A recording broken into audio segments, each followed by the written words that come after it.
I'm Tina Redwine with today's quick tip. Joining us is Chef Nikki from Nikki's Modern Mediterranean. We're going to be making this beautiful Easter smash egg. We're going to take some melted chocolate and whatever egg silicone mold you can find. So we have melted white chocolate here, and I'm going to pour it. And I use the back of a spoon.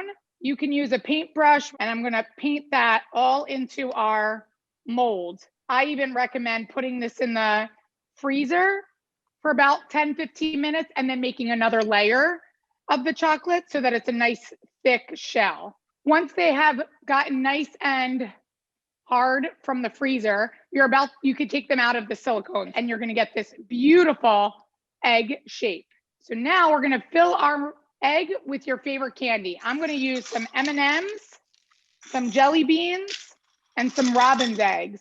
And the other side, I'm going to take a hot pan, and you could just put that right down, the egg on the side of the pan.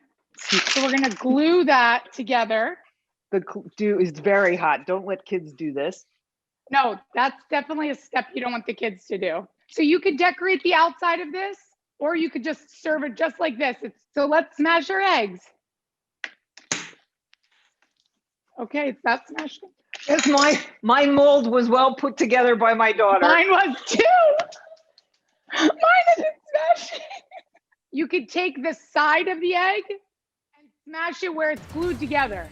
And this tip is online. Just search for News 12 Connecticut Quick Tips Smash Egg. With Chef Nikki, Tina Redwine, News 12.